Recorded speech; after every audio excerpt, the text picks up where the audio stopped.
In a famous expression of his contempt for democracy, Henry Kissinger once observed that he saw no reason why a certain country should be allowed to go Marxist, merely because its people are irresponsible.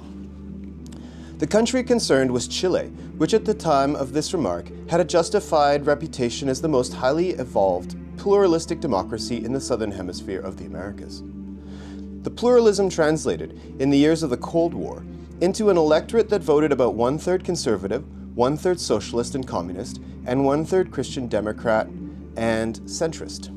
In September 1970, however, the left's candidate actually gained a slight plurality of 36.2% in the presidential elections.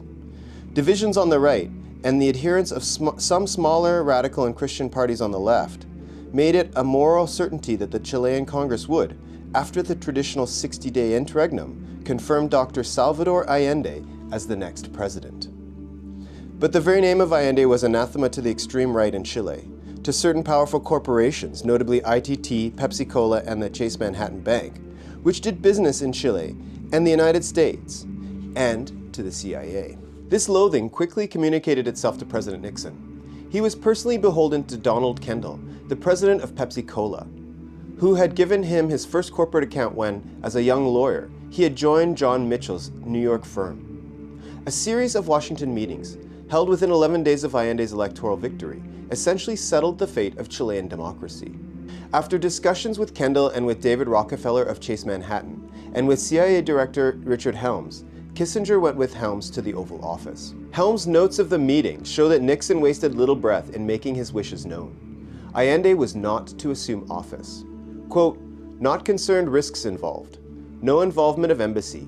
$10 million available, more if necessary. Full-time job. Best men we have. Make the economy scream. 48 hours for plan of action." Unquote. Declassified documents show that Kissinger, who had previously neither known nor cared about Chile, describing it offhandedly as a dagger pointed at the heart of Antarctica, took seriously this chance to impress his boss. A group was set up in Langley, Virginia, with the express purpose of running a two-track policy for Chile.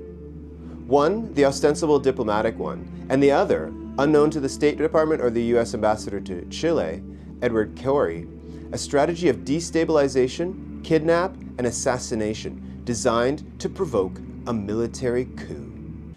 It's a pity Henry Kissinger never paid for his crimes against humanity. And it's a great shame that people like Christopher Hitchens are no longer here to wreck people like Henry Kissinger.